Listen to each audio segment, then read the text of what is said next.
The Auditor-General provides assurance to Parliament on the accountability and performance of the Victorian public sector. The Auditor-General conducts financial audits and performance audits and reports on the results of these audits to Parliament. On the 6th of May 2015, the Auditor-General tabled his performance audit report, Tendering of Metropolitan Bus Contracts. The state currently spends around $1 billion each year on Melbourne's bus services. In 2013, Public Transport Victoria, PTV, established Melbourne Metropolitan Bus Franchise, MMBF, covering 30% of these services following a competitive tender. The MMBF agreement is fundamentally different to any other contracting arrangement within Melbourne's bus network, as it contains strengthened incentives and penalties designed to improve bus services. We found that the state has not yet secured full value for money from the MMBF agreement, despite achieving savings of around $33 million in 2013-14. The contract's potential is not being realised due to PTV's failure to resolve long-standing data issues impacting the contract's performance regime. Of particular concern is that progress in reforming the state's remaining metropolitan bus contracts expiring in 2018 has been slow. The MMBF project, a single contract covering 30% of metropolitan services, took 3 years from first approach to government to when services commenced.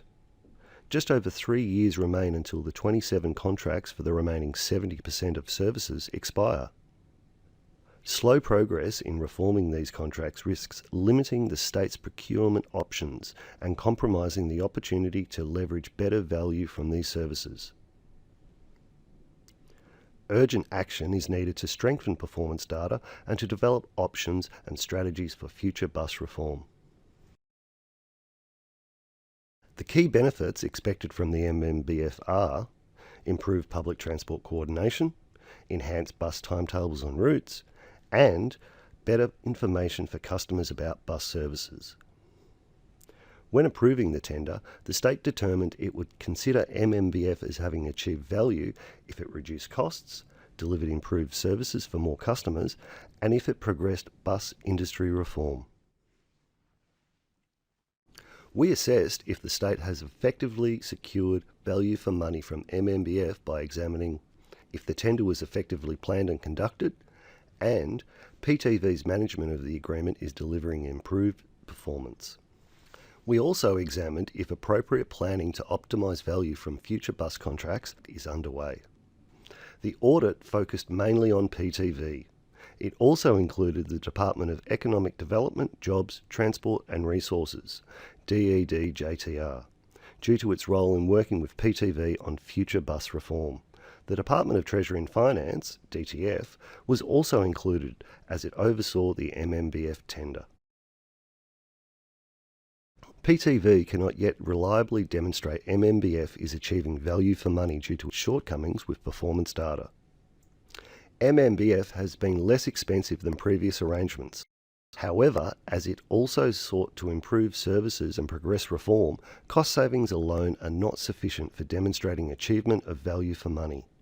PTV has yet to effectively implement the contract's performance regime, which is critical if the MMBF is to deliver value for money. In particular, PTV has failed to resolve long-standing performance data collection and reliability issues, withhold payments for non-performance, and reach a timely agreement with the operator on bus patronage benchmarks. PTV needs to urgently address these deficiencies as they are compromising MMBF's benefits.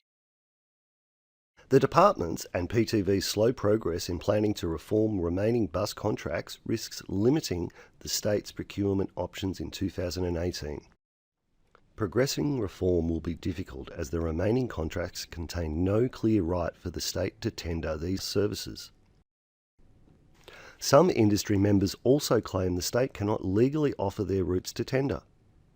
Any change in the delivery arrangements for these services will require extensive planning and lead time to assure the availability of critical assets and infrastructure. Our 2009 audit, Melbourne's new bus contracts, highlighted the need for early advice to government on reform options. However, substantive planning has only recently begun.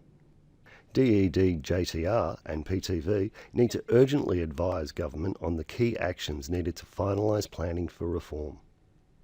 The MMBF competitive tender resulted in a contract capable of delivering improved services and value. Although the former Department of Transport did not develop a business case or strategic procurement plan for MMBF, we found that key costs, benefits, risks and options were adequately identified. PTV also effectively managed most probity requirements. However, it did not separate the probity advisor and the probity auditor roles, which weakened the auditor's independence.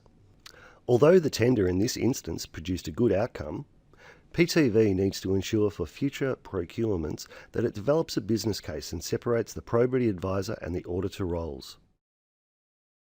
PTV's MMBF contract and knowledge management practices are inadequate.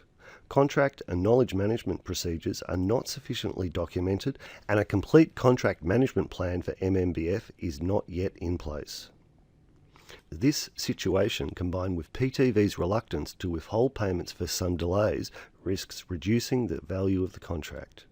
Additionally, PTV has not assessed the value for money implications of approved contract variations. This also risks undermining MMBF's value, as the variations may not support MMBF's objectives. PTV needs to strengthen its contract and knowledge management practices. We have made 13 recommendations focused on securing better value from the MMBF and on strengthening the state's preparedness to reform remaining bus contracts. PTV, DTF and DED, JTR have accepted all recommendations. The Auditor-General will monitor progress of these recommendations over time. In summary, DED, JTR and PTV need to urgently advise government on the key risks, options and actions needed to progress reform of Melbourne's remaining bus contracts expiring in 2018. PTV also needs to address deficiencies in its performance monitoring for the MMBF and strengthen its contract and knowledge management practices. Urgent action is required as these issues are compromising MMBF's achievement of value for money and PTV's capacity to effectively manage the contract. Progressing reform of the remaining 70% of bus services is critical if the state is to achieve value for money from Melbourne's bus network beyond 2018. Relevant audits are listed on this slide. If you have any questions about this or other reports, or if you have anything else you would like to discuss with us, including ideas for future audit topics, please call us on 03 8601 7000 or contact us via our website.